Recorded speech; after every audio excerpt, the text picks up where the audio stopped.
지난 1월 20일이었습니다. 트럼프 미국 대통령이 마가, 즉 미국을 다시 위대하게라는 꿈을 제시하며 출범을 했습니다만 일각에서 미국의 경제가 출범 이후 오히려 퇴보한 것 아닌가라는 분석들이 예리하게 나오고 있는 것이 사실입니다. 이제 취임 100일째를 맞는 이 트럼프 행정부 되돌아보는 시간을 좀 가져야겠습니다. 특히나 자산 시간 측면에서는 그렇습니다. 도움 말씀에 한국경제신문사 한상출 논설위원 자리에 있습니다. 안녕하십니까? 네, 안녕하십니까? 트럼프 정부가 출범한 지 이제 100일째를 맞게 되는데 먼저 증시를 비롯한 미국 금융시장 또 세계 자산시장 어땠는지, 또 하나는 과거 패턴과 비교해서 이 취임 첫 100일째를 맞는 사실은 두 번째 100일이긴 합니다만 트럼프 행정부의 이 자산시장 흐름 어떤 점들 봐야 되는지 살펴봐야겠습니다. 네, 트럼프 이렇게 집권 얘기가 1월 20일 0시 때 시작했으니까 한 7시간 있으면 이제 100일이 되는 것 같아요. 그래서 100일째를 하는데 어떻습니까? 신앵커 그동안 방송을 하면서 굉장히 100일이 짧게 갔습니까? 길게 갔습니까? 뉴스하는 입장에선 굉장히 할 것이 많았죠. 할 것이 많았죠. 바로 증시적인 이 측면, 금시적인 측면에도 우리 시청자분이 이미 투자적인 측면에서는 이미 체감하고 있으시지 않냐 생각합니다. 그래서 그걸 정리해 드리겠습니다. 트럼프 대통령 100일 취임을 이렇게 계기를 해서 과거 한번 비교해 보면 보통 과거의 미국의 역대 대통령 100일 정도 이 기간은 허니문 기간이었습니다. 증시적인 측면에서도 S&P 기준으로 하면 이 기간 동안 평균 2% 정도는 올랐습니다. 근데 뭐 아시겠습니다만 트럼프는 공화당 이게 소속된 후보지 않습니까? 예. 이제 공화당은 친증시, 친월가, 친기업을 표방하니까 공화당 대통령이 그 기대가 때문에 평균 한 4% 정도 올랐거든요. 그러면 트럼프는 어땠을까 하는 측면에서는 당초의 그 기대와 이렇게 예상과 달리 굉장히 안 좋은 모습을 보였습니다. 그래서 다우와 S&P는 지금 오늘까지 한 8% 떨어지고요. 나스닥지는 무려 14% 떨어졌습니다. 그리고 많은 사람이 트럼프 트레이드다 해서 테슬라라든가 비트코인이라든가 이런 거 강조했습니다는 테슬라가 상징하죠. 우리 서양계 미국들이 많이 갖고 있기 때문에 이미 그 손실액을 손에 쥐고 있는 상태에서 지금 평균적으로 보면 트럼프 트레이드와 관련된 종목들이 30% 이상 급락했습니다. 결과적으로 보면 트럼프 취임 100일이 미증시적인 측면에서는 허니문이 아니라 헬이다, 이런 표현이 나오는 것이 아닌가 생각합니다. 지금 3개월간의 모습을 보여주는데요. 지금 김재현 PD께서 3개월 모습이 전부 파란색이 많이 걸려 있죠. 이게 주가 모습이다. 그래서 S&P 기준으로 보면은 100일 동안에 8% 이상 떨어졌다. 저기 이제 8.47로 나오네요. 예. 3개월에. 그 수준으로 보시면 되겠습니다. 전통적으로 지금 백악관이 공화당 측이니까요. 이 네네. 미국 공화당이 스트롱 아메리카 또 강달러를 표방을 해왔는데 달러 가치가 지금 미국 공화당이 바란 대로 움직이고 있다고 보십니까? 네, 아주 반대로 움직였죠. 우리가 보면 이제 공화당 대통령은 사실 스트롱 달러, 스트롱 아메리카 정책을 취하기 때문에 대체로 대통령 취임 100일 동안에 강세를 나타냈습니다. 그래서 주요 통화에 대해서 달러 가치를 평가하는 달러 인덱스 가장 보편적이죠. 이 달러 인덱스 가지고 한번 평가해 보면 대통령 취임 이후에 한 3% 이상 상승으로 나왔습니다. 그만큼 달러 인덱스가 올라갔다는 것은 달러 가치가 강세가 돼서 공화당의 전통에 부합된다는 얘기죠. 이 강달러 추구하는 그 공화당 대통령이 이렇게 취임 100일을 맞았을 때 어떨까 했을 땐 이거보다 1.5배가 급등했습니다. 결과적으로 3%에 대비해서 1.5배는 4.5%가 됐다는 얘기죠. 근데 문제는 그 마가를 구상하는 트럼프는 어떨까 해서 달러 가치가 급락해서 당하고 있지 않냐 생각합니다. 자, 취임 이렇게 100일 동안에 달러 인덱스가 취임 직전에 달러 인덱스가 110 정도였었거든요. 예. 근데 오늘 98일로 떨어졌습니다. 이걸 레이쇼를 계산해 보면 달러 가치가 10% 정도 급락한 모습이거든요. 역대 대통령에서 달러 가치가 지금 3개월 동안 이렇게 보여주고 있습니다. 그래서 사실 3개월이기 때문에 100일간의 수치와는 조금 다를 수가 있습니다, 시청자 여러분. 그래서 3개월이 90일이니까 100일 정도를 이렇게 치면 저 2월 4일을 기점으로 하는데 1월 20일서부터 기점으로 하면 지금 10%가 급락하고 있습니다. 그래서 역대 대통령의 대통령에서 최대 폭으로 달러 가치가 떨어졌다 이렇게 됐습니다. 통화별로 보면 무역 적자는 이제 일본과 한국과 대만과 베트남 같은 이런 국가가 이제 무역 적자를 많이 차지하지 않습니까? 예. 이거에 대해서 무역 적자를 좀 줄이려면 달러 가치가 이들 국가 통화에 비해서 약세가 돼야 되는데 거꾸로 강세가 되는 것도 트럼프 입장에서는 취임 100일째 말일 때 달러 움직임에 당혹스러운 또 다른 요인이 아닌가 하는 이런 생각이 듭니다. 그래서 환율 정책에서는 환율 보고서가 어떻게 나올지 한 6월 달 정도 나올 것 같아요. 그래서 어떻게 평가할지 모르겠습니다는 한마디로 마가 구상의 핵심이 되는 달러 가치 문제에 대해서는 실패를 했다. 이런 평가가 워싱턴에서 나온다. 이렇게 볼 수 있습니다. 사실 자산 시장 가운데 취임 이후에 가장 많이 흔들렸던 시장은 국채가 아닌가 생각을 하는데 몇 년 전에 리즈 트러스 영국 총리 재임 시절처럼 국채가 많이 널뛰기를 해서 수익률들이 그 미국 국채 시장이 움직인 것에 월가도 굉장히 긴장하는 모습 보였었는데 지금 중국에 이어서 최대 보유국인 일본도 미국 국채에 대해서 조금 매도세 보이고 있지 않습니까? 네, 예전부터 이제 트럼프가 이렇게 취임할 때는 가장 최대 현안이 사실 국채 문제. 왜냐하면 트러스발 그 영국도 예. 여러 가지 혼란이 있었기 때문에 지금 희령께서 말씀하신 대로 사실 국제 텐트럼에 시달렸다는 것은 다들 아실 겁니다. 그리고 저도 이제 한 100일 동안의 방송 내용을 쭉 이렇게 봤더니 이게 워낙 이슈가 돼서 국제 텐트럼 문제, 국제 금리 문제, 엑세이트 문제, 디폴트 문제를 가장 많이 주제로 삼은 것 같습니다. 네. 아마 시청자분도 가장 관심이 됐던 내용이 아닌가 생각합니다. 그런 과정에서 역시 이렇게 문제가 됐던 것은 트럼프의 관세에 따라서 사실 불확실성이 증대되면 원래는 국채 금리가 떨어져야 되거든요. 안전자산으로 미국의 국채가 사라지는 과정에서 국채 가격이 올라가고 트레이드오프 관계에 있는 국채 금리가 떨어져야 되는데요. 사실 이렇게 되는 것은 역시 미국의 재무부의 현금이 거의 바닥날 정도로 사실 그 작년부터 예산안 문제라든가 이런 파동에서 이미 예고됐다 이렇게 됐습니다. 그런 과정에서 트럼프 관세 정책에 따른 불확실성이 겹치다 보니까 국채 수요가 급감했죠. 여기에 이제 공급적인 측면에서 국채 발행은 미 재무가 느리지 않았습니다는 중국이 이 국채를 사실 그동안 매각했다는 것은 잘 알 겁니다. 지금 상태에서는 7,300억 달러까지 줄이는 이런 상태인데요. 예. 문제는 그렇습니다. 시청자 여러분 자막에서 좀 나오겠습니다는 사실은 여기 이제 국채 발행을 또 2분기에 대폭 상향 조정한대요. 상향 조정하면 지금 이제 속보로 나오고 있습니다. 예. 이 문제가 더 불거지지 않겠나 생각합니다. 국채 발행이 이제 1분기엔 줄였습니다. 근데 2분기에 다시 늘리면 자 발행 물량이 들어올 때는 그만큼 발행 물량에서 증가하면 채권 가격이 떨어지고 금리는 더 올라간다는 얘기거든요. 이 문제가 지금 이렇게 발빠르게 우리 김채연 PD께서 2분기에 국채 발행에 대해서 한습니다는 이 문제는 더 불거지지 않겠나 이렇게 보고 있습니다. 근데 문제는 그렇거든요. 지금 미국의 최대로 국채를 보유하고 있는 것과 일본이지 않습니까? 근데 집권 1기 때는 아베가 중국의 매각분을 잘 사줬거든요. 근데 상호관세 이후에 시청자 여러분 놀라지 마시기 바랍니다. 미 국채를 무려 30조 원 정도 매각한 거로 나오고 있습니다. 자, 그러다 보니까 트럼프 지정에서는 집권 2기 때 중국의 국채 매각을 잘 일본이 사줘서 국채 텐트럼이라든가 국채 금리 문제에서 비교적 잘 순조롭게 풀어갔는데 이게 일본이 협조하지 않고 매각했다는 얘기거든요. 그러면 중국과 일본, 1, 2 국가가 일본이 1위고 2 국가는 중국이 서로 매각하고 있다는 얘기입니다. 결과적으로 보면 우리도 이제 관세 협상 이거에 대해서 미국의 재무부가 잘했다 하는데요. 내용적인 측면에서는 뒤늦게 알려지고 있습니다는 그렇게 잘한 것 같지는 않은 것 같습니다. 일본도 마찬가지입니다. 일본은 미국 입장에서는 잘했다 하는데요. 예. 뒤늦게 알려지면서 무역 적자 제로를 해라. 그다음에 사실 여러 가지 일본 국민 입장에서는 수용하지 못하는 그런 쪽의 요구 사항이 있다 보니까 결국은 이시바 총리가 국민들이 생각해서 협상을 좀 지연시키면서 대응 카드로 되는 거거든요. 그런 과정에서 미국의 사실 그 보유하고 있는 국채를 매각하고 있는 것이 아닌가 이렇게 보고 있습니다. 결과적으로 일본의 국채 매각은 미국의 관세에 대해서 일본보다도 최대 보유국이니까 레버리지 카드로 미국에 맞대응할 수 있는 카드다 이렇게 보시면 되겠습니다. 이것이 이제 취임 100일 때 가장 논란이 됐던 이 문제가 더 상황이 좀 악화되는 게 아닌가. 일본도 매각하고 2분기에 지금 김치현 PD께서 속보로 전해주시고 있습니다는 국채 발행 물량도 어쩔 수 없이 늘려야 되거든요. 이기 때문에 이 문제는 앞으로도 더 지속될 수 있는 소지다 하는 것을 말씀드리겠습니다. 관련해서 미국 경제 조금 더 짚어보자면 이제 곧 1분기 미국의 GDP 성장률이 나올 예정인데 이런 가운데 트럼프 대통령 지지층의 심장부인 텍사스주에서 스태그플레이션 공포가 커지고 있다고요? 네, 이 내용은 오늘 새롭게 나온 얘기인데요. 예. 시청자 여러분, 텍사스라는 것은 트럼프 입장에서는 상징입니다.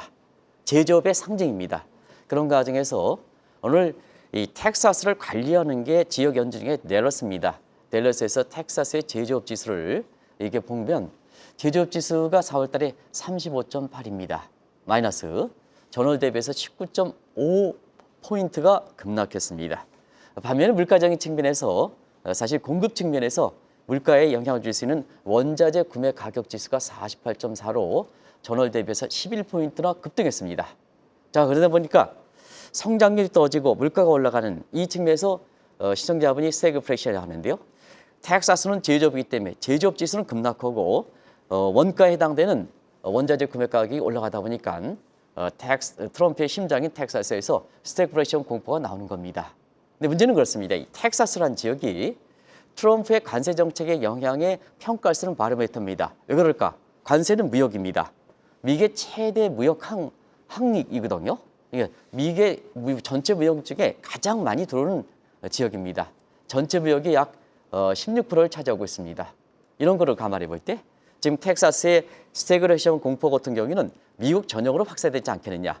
관세 정책의 영향이 사실 아직까지 본격적으로 나타난 것은 아니지 않습니까? 상호 관세가 4월 1일이고 이기 때문에 그런 측면에서 지금 상호 관세를 수정하지 않는다면 앞으로 관세 정책의 영향이 본격화된다면 결과적으로 사실 대공황 공포 이런 얘기까지 나온다고 보겠습니다.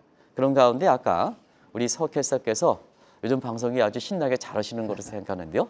서 캐스터께서 내일 발표되는 미국의 성장률 지금 중간 수준에 보면 0.4% 정도로 이게 말씀하시는 것 같아요. 그 정도로 보면 작년 4분기 성장률이 2.4%거든요. 근데 여기에 0.4%면 1분기에 2%포인트 급락한다는 것은 결국 미국 경제에 대해서 굉장히 부정적 시각이 확산되지 않겠나 이렇게 보고 있습니다. 네.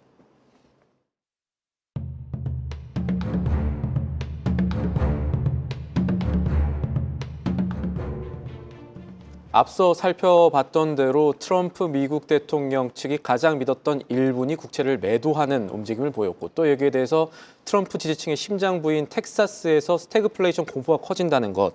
이것은 트럼프 행정부에 대한 지지 혹은 트럼프 행정부의 정책 강행에 부담이 많이 커질 것 같은데 이런 측면들을 어떻게 봐야 될까요? 네.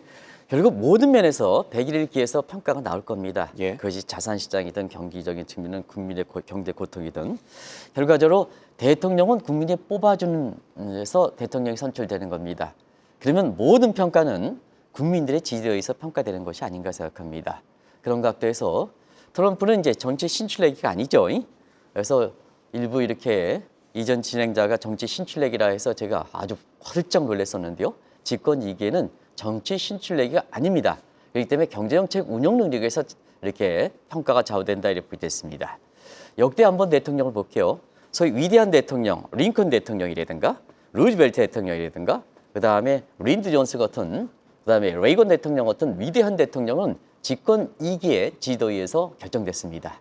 그런 과정에서 트럼프 대통령도 집권 2기에 취임 100일을 맞죠. 그런 과정에서 자, 과거는 여론조사가 안 됐기 때문에 1960년대 이후에 여론조사된 집권 2기에 취임 100일째 맞는 위대한 대통령의 이렇게 지도를 봤습니다. 린드 존슨이 가장 높습니다. 69%입니다. 레이건도 56%입니다. 클린턴도 59%입니다. 그리고 트럼프 입장에서 가장 적고 가장 싫어했던 오바마도 48%입니다. 근데 트럼프는 어떻습니까? 39%입니다. 역대 대통령 중에 가장 낮습니다. 국민의 지도가. 과연 이것이 마가를 구성하는 위대한 대통령일까? 시청자분은 판단에 맡기겠습니다. 지금 시간이 가면 갈수록 39% 나오고 있는데요. 더 떨어지는 추세입니다. 일부 이렇게 35%까지 떨어진 수치가 있는데요. 시청자분이 가장 이렇게 우리 외신을 통해서 많이 했던 39%까지 제시했습니다. 가장 최근에는 35%까지 떨어졌습니다. 그래서 미국에서 보면 국정 운영 능력의 가장 마지노선이 40%입니다. 그래서 40% 미치면 국정 운영 능력이 없다. 이런 얘기를 하거든요. 그 밑으로 떨어졌던 것이 충격이다 이렇게 보겠습니다. 저희가 이 자리에서 이렇게 미국의 정치를 잘 짚어내는 것은 결국 미국의 경제 방향을 읽기 위함인데 지금 지지도도 그렇게 좋지 않은 상황으로 지금 보이고 있는 상황에서 내각의 분열 가능성도 있습니까? 네. 결국은 이렇게 국민의 지지도가 떨어질 때는 똘똘 뭉쳐야 되거든요. 예.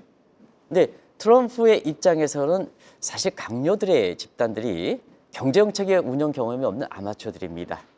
그리고 대부분 다 프로피트 맥시마이전, 사적인 이익을 추구하는 기업인들이 대부분 주가 되고 네. 그다음에 공익보다도 베센트 같은 경우에는 공매도를 쳐서 자기 자신의 이익을 취했던 이런 사람들이기 때문에 어려울 때는 사익을 취하는 사람이 뭉치느냐?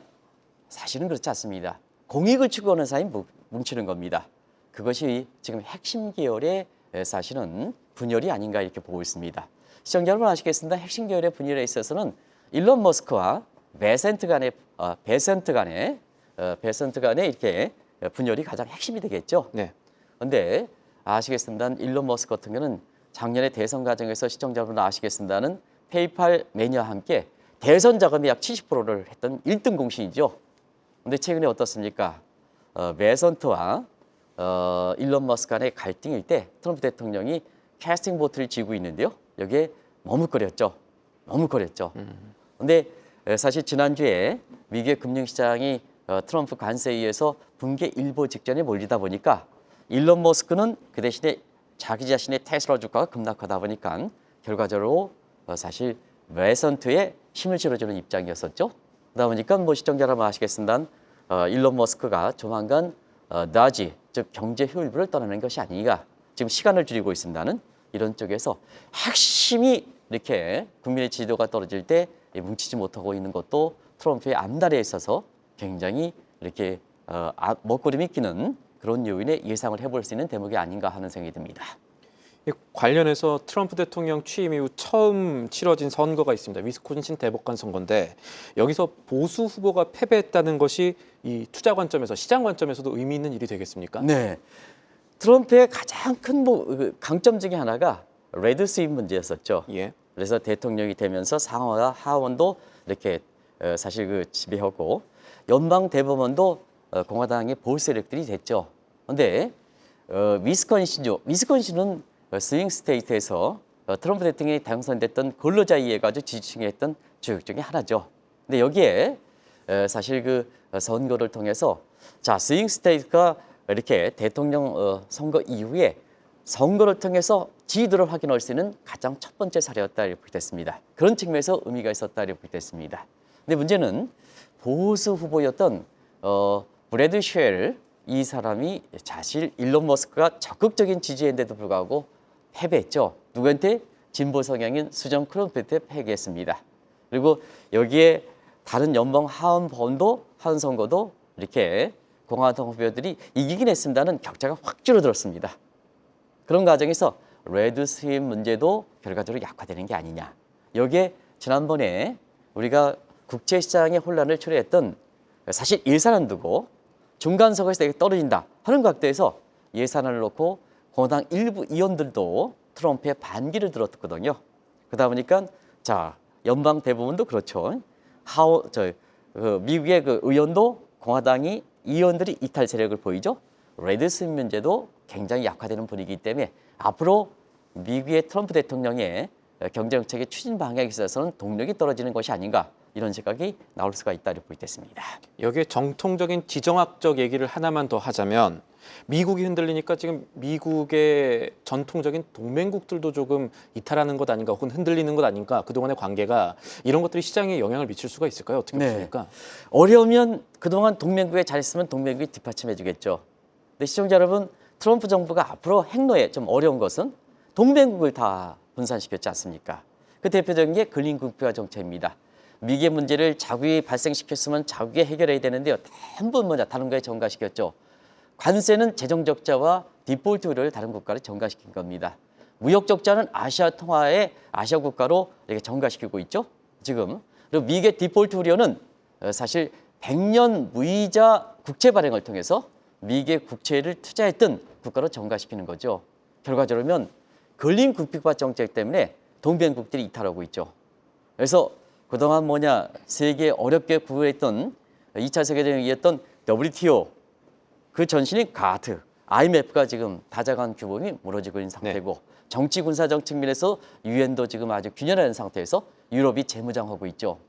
그리고 사실 고관세 문제 때문에 동맹국까지 부과되다 보니까 마지막 최후의 보루인 일본에 마저도 사실 미국 입장에서 중국의 국채 매각 이거 받아줄 사람이 있어야 되는데요. 오히려 일본이 이렇게 국채를 매각하는 거죠. 그런 과정에서 보면 사실 일부에서 벌써부터 트럼프는 장사꾼인 것 같습니다. 왜 그러냐면 2028년 우리 신행코는 미국의 정통이기 때문에 2028년 모자를 샀습니까? 안 샀습니까? 제 그때까지는 못 샀던 것 못습니다. 같습니다. 2028년 모자가 벌써 나왔다 그래요. 그게 의미는 2028년 수정헌법 22조의 제약인데도 불구하고 나온다. 어떻게든 나온다 하는데 그 모자를 좀 팔게 나서고 있다 그럽니다. 근데 2021년 재출마보다는 오히려 중간 선거까지 트럼프가 탄핵을 안 되고 갈 수 있을까? 이게 워싱턴 정가의 정치 전문 이렇게 해서 폴리네커라든가 이런 쪽의 시각들이 나오는 것이 트럼프의 100일째 맞는 트럼프에 대한 평가다 이렇게 보이겠습니다. 지금까지 말씀한 내용들 들어보면 현재까지 이 미국과 시장을 흔들어왔던 이 현 트럼프 행정부의 정책 지속 가능성에 대해서 깊게 생각해 볼 때가 아닌가 합니다. 오늘 말씀 그 대목에 있어서는 사실 관세 정책을 좀 철폐하거나 완화해야 트럼프 앞날이 좀 밝게 보인다. 이걸 결론을 내리겠습니다. 시장의 시정도 아마 거기에 있을 겁니다. 오늘 그렇습니다. 말씀 여기까지 듣겠습니다. 지금까지 한국경제신문사의 한상춘 논설위원이었습니다. 감사합니다. 네. 계속해서 다양한 경제 이슈를 알고 싶다면 구독과 좋아요, 알림 설정 부탁드립니다. AI 캐스터 권미정이었습니다.